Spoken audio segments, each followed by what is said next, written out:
So look, inflation just hit a 13-year high. Here's why you should care. This article just came out talking about, the inflation rate. So inflation is when you have the price of goods and services going up, up, and up, because generally you have more dollars chasing those goods. So here's what happened. There's something called a consumer price index, which kind of illustrates the general things consumers spend their money on. From last year to this year, from June of last year to June of this year, it's gone up almost 5.5%. That's a big jump. But actually, there's been some other things that's actually gone up in pricing higher than that. Used cars and trucks rose 45%. Energy prices spiked over 24%. Now, everybody's hoping this is temporary, but it's a 13-year high. And this last time this happened was in 2008 when inflation hit this much. Now, here's what this means for the average person. It means your dollars can buy less and less. So it impacts your lifestyle. So one of the biggest things that contribute to this is the Federal Reserve, which is our nation's central bank, created trillions of dollars to pump into the economy as a stimulus. These trillions of dollars increase the money supply going after fewer goods. The same number of goods being produced, but then you have more money going after it. So the pricing of those goods and services have to go up to match the new money that's been introduced into the economy.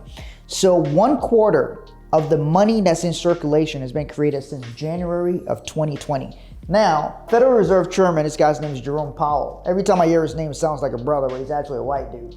He's like, they can see that they have anxiety about higher inflation. So they're agreeing, hey, inflation's higher than we want it to be. And we have a little bit of anxiety about that, but we'll see how things look by the end of this year. So for you, here's what you need to be thinking about. One, you need to be thinking about your income and your cash flow.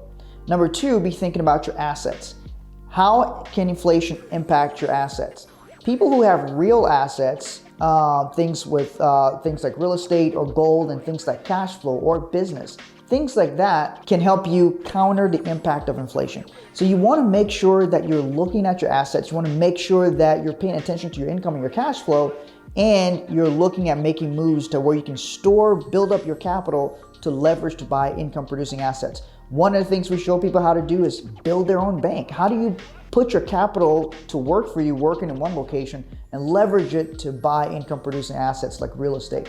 When you look at inflation, it's clear to see that the prices of things are going up, up, and up. And our government wants to create more money to spend on more stuff. That's going to further increase the pricing on things. So you have to pay attention to that. You may not be able to control the entire government, but you can control your household and what you do. So my encouragement to you is look at your assets, look at your cash flow, and look at how much capital you're putting aside to go and acquire, to leverage to acquire income producing assets. That's going to be key to you building an unbreakable financial house.